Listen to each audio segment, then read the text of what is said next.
message is that we are fed up. Enough is enough. Do you mind speaking to me just briefly, or? Yeah, sure. Thank I you. saw you on Russia today. Thank you. Yeah. So, what is the message that Syria has to the world? When you see the reports coming out about this convoy and they're blaming either Russia or Syria, what happened? Our main message is that we are fed up. Enough is enough. We need a genuine partners from the whole world combating terrorists. Some people are hypocrites because they pretend on one hand fighting the terrorists, but on the other hand they are backing them. On one hand, this is number one. Number two, the same people are saying that their main enemy is President Assad, not Daesh, not ISIL. Then you cannot combat ISIL when you say that, because you are hypocrites. You are not addressing the main issue. Third point, you have nothing to do with who should rule over Syria. The Syrian people should decide who should rule over them. The Syrian people will not decide who should be the successor of Obama in the United States.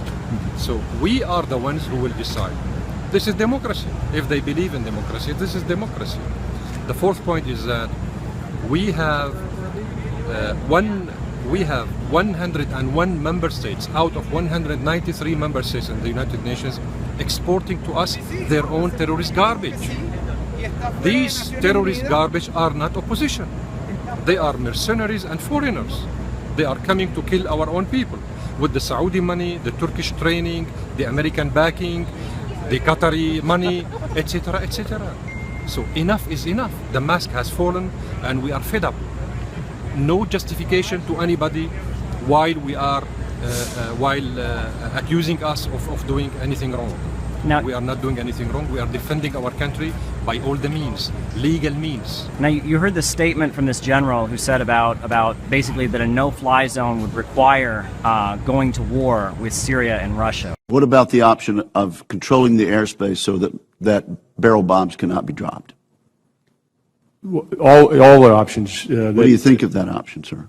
Right now, Senator, for us to control all of the airspace in Syria would require us to go to war against Syria and Russia.